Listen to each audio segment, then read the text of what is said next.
Assalamualaikum warahmatullahi wabarakatuh. Sungguh-sungguh Allah sangat ridho ketika seorang hamba itu makan, makan ketika sesuap nasi dia muji Allah, ketika minum seteguk nasi dia muji Allah. Itu kalau orang diridhoni Allah itu wali betul. Itu untuk jadi wali itu gampang. Kamu makan ridho, kamu nginjak buminya Allah ridho seneng, kamu hidup keseharian aman seneng. Nah ini supaya sampean kita semua ngaji betapa panduan Rasulullah untuk menggapai ridho Allah itu banyak yang keseharian sekali. Saking kesehariannya banyak dalam hadis dan itu sahih. Nabi menyebut hal-hal yang keseharian. Hatta ma tas'alu fi fimra'atika. Kamu punya uang kemudian istri kamu bisa makan itu ibadah. Bahkan sebagian ibadah itu dicontohkan Nabi yang akhirnya diprotes sahabat. Yaitu wafi buti ahadikum sodakoh, kamu menggauli istri kamu itu ya sodakoh. Sampai sahabat bilang yang benar ya Rasulullah.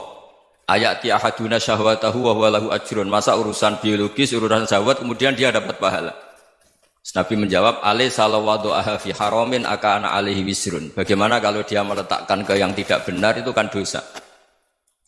Nah, hal-hal seperti ini yang saya ingin teman-teman semua.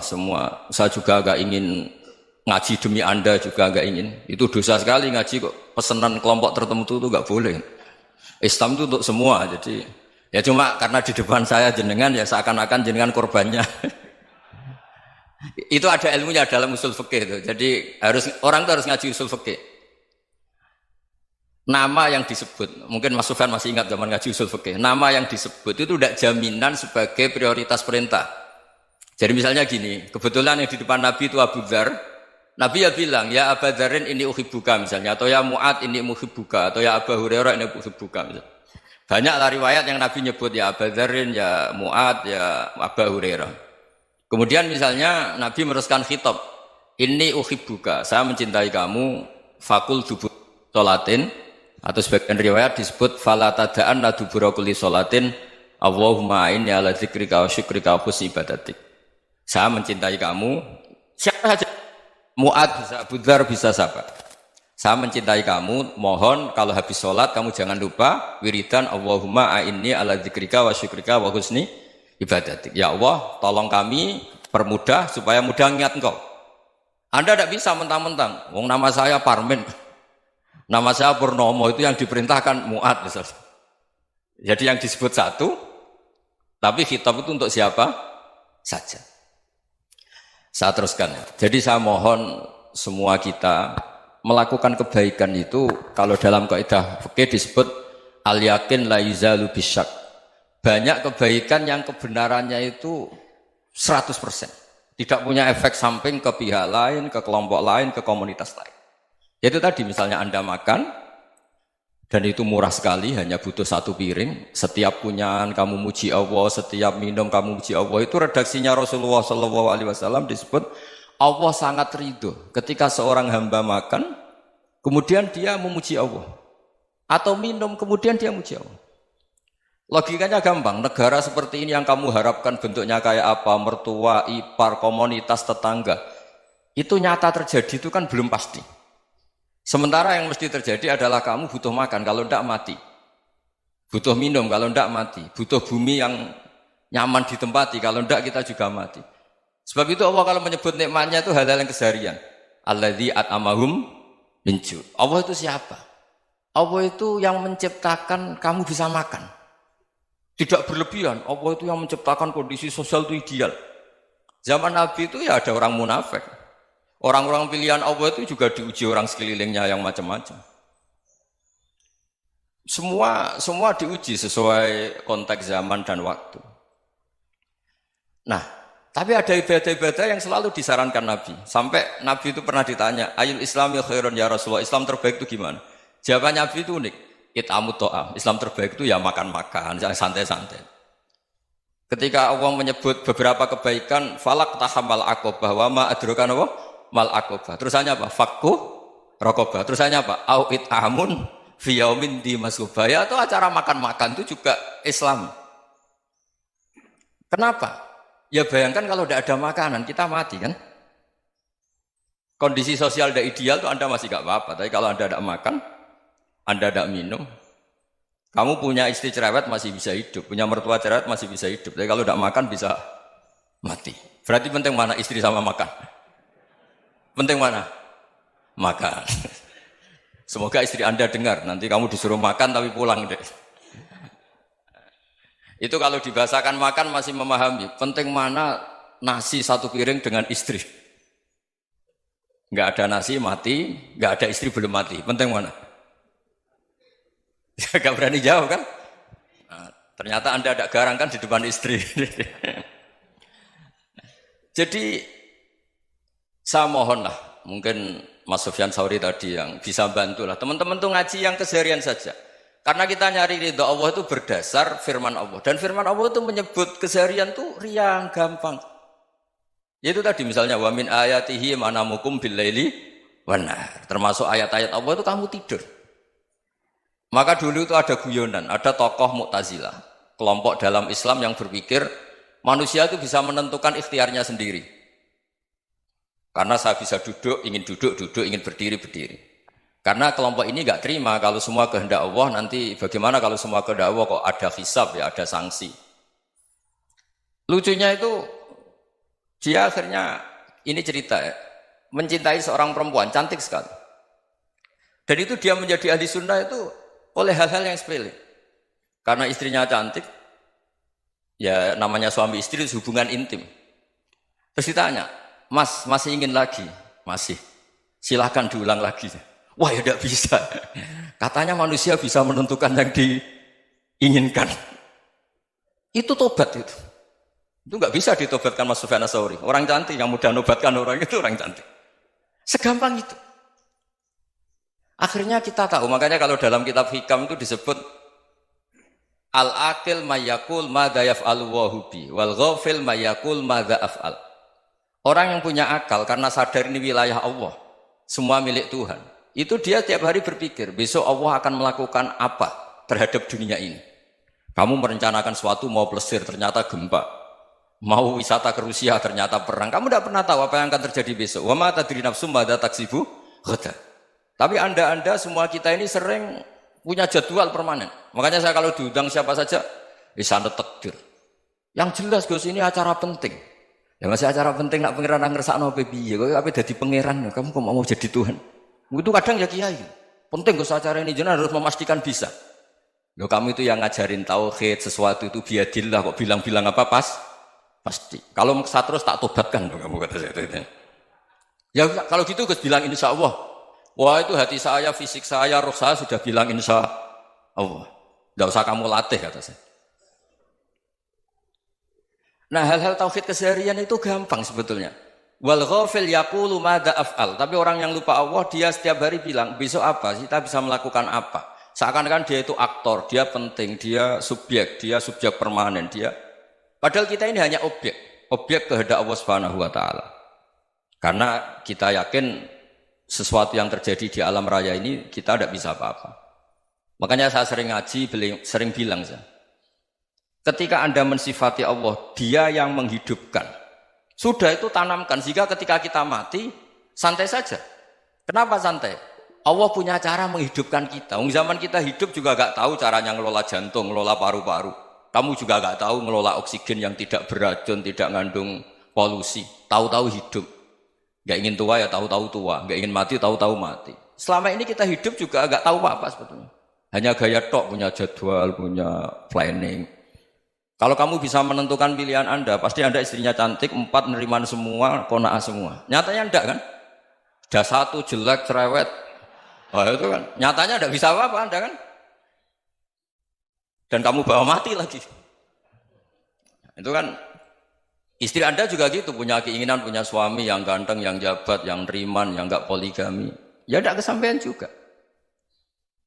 Kalau kita ngitung tingkat kegagalan kita itu gagal terus. Ya kan? Nah, terus ingat Allah, madza yaf'alu wa bi. Orang yang punya akal selalu berpikir Allah itu menghendaki apa terhadap saya. Lalu sama-sama orang melihat orang yang serius, itu kata Anda itu pemikir berat, serius, senang punya tokoh yang merengut karena kamu anggap serius. Tapi sebagian orang menganggap orang yang serius itu wong merengut, wong masam, wong muka kok ditekuk. Jadi sama Itu hati, ya muqallibal qulub tsabbit qalbi ala dini. Karena kita nggak tahu cara berpikir kita tentang orang lain, tentang sekeliling kita. Misalnya kita orang baik yang jenis ngurmat fakir miskin. Ada orang bangun masjid mewah itu janggal. Apa artinya masjid mewah kalau banyak orang kelaparan? Tapi kalau yang jenis pendidikan, apa artinya masjid mewah kalau tidak bisa ngaji? Nanti yang jenis infrastruktur, apa artinya ini kalau semuanya punya sudut pandang yang berbeda-beda. Dan Islam mengapresiasi semua kebaikan. Tapi katakan semua kebaikan itu adalah kehendak Allah Subhanahu wa taala. Karena apapun baik Anda itu pakai fasilitas yang diberikan oleh Allah Subhanahu wa taala. Sehingga ini yang disebut qulillah tsumadarhum fi khawdihim yal'abun. Ya kembali tadi ke tema-tema bahwa keseharian Anda ini sudah Islami. Saat Anda tidak bisa melakukan apa saja. Saya sering ada jenazah, biasanya kalau tetangga meninggal saya sering disuruh ngelepas. Saya bilang orang ini baik karena sering ngelamun di rumah, sering nganggur di rumah. Ditanya sama anaknya, kenapa Gus nganggur baik? Ya kalau dia nganggur artinya juga agak berbuat sesuatu yang maksiat kan? Ya kan? Orang nganggur di rumahnya ya tidak bunuh orang, tidak maling, tidak korupsi, ya namanya nganggur di rumah. Lah cuma istri cara pandang nganggur gak menghasilkan uang itu. Tapi juga gak menghasilkan kriminal kan? Jadi sebenarnya Islam itu cara, makanya kalau sampai ngaji usul fikih itu ada kitab usul fikih, namanya Lubul Usul, itu terkenal sekali di pesantren itu. Itu kalau ngapresiasi keseharian itu luar biasa. Izma min mubahin illa wa yatahaqqaqu bihi tarku haramimma. Karena keseharian yang mubah saat Anda lakukan itu ada kehebatan yang luar biasa, yaitu meninggalkan haram. Makanya dulu banyak orang-orang alim ketemu temannya itu guyon sampai semalaman. Itu biasanya yang semangat Islam itu kiai kok tidak tahajud, kiai kok tidak witir. Orang yang sedang mapan uangnya banyak, malam itu tidak kelayaban itu sudah luar biasa.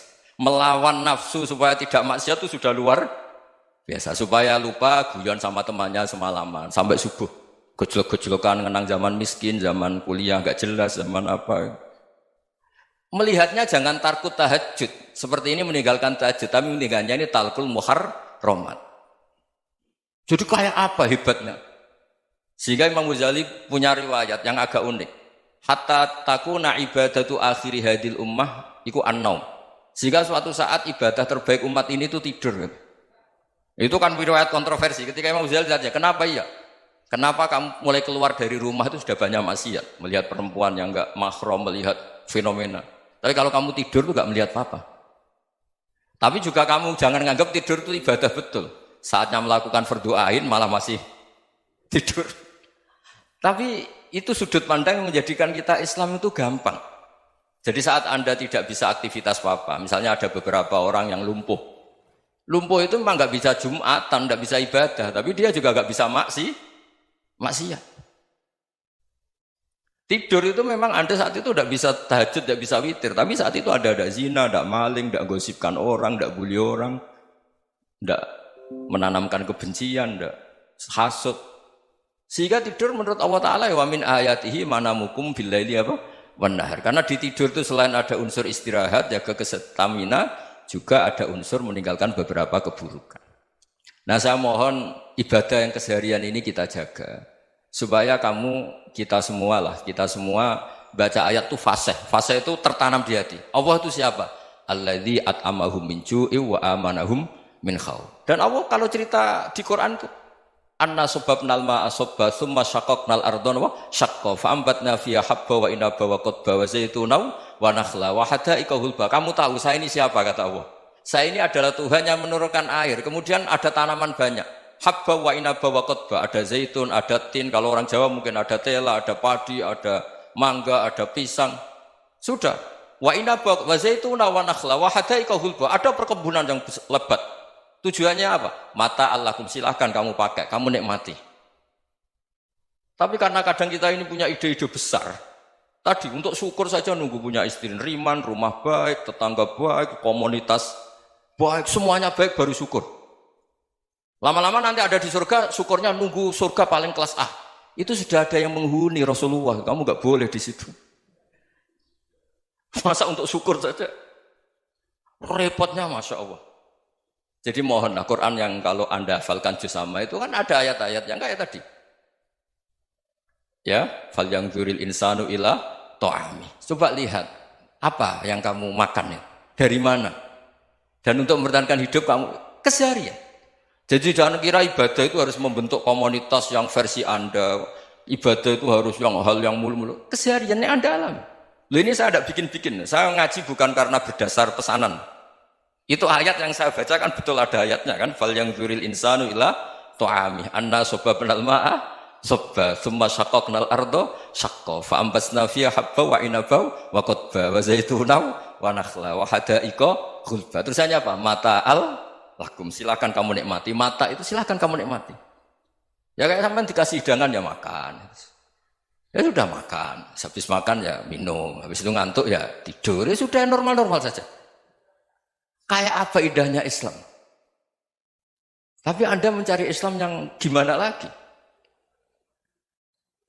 Nah itu yang diajarkan guru-guru kita, diajarkan sanad kita sampai Wali Songo, sampai Rasulullah SAW. Bahwa pada akhirnya ada jihad, ada perang. Itu dulu memang perang, bukan membunuh, beda. Dulu kita dijajah Belanda ya perang, dan itu normal karena kita dijajah. Jadi ketika orang lain ingin baik sama kita, wa in ahadum minal musyrikin astajaroka ya fajirhu hatta yasma'a kalam Allah. Kalau mereka ingin baik ya kita baik. Makanya ada istilah musta'man, mu'ahad. Kalau mereka ingin damai, berdampingan dengan kemajmukan ya itu yang lebih baik. Karena memang Islam menghormati proses perdamaian. Wa in janahu lis-salmi ya fajnah lah. Kalau ingin damai ya kita harus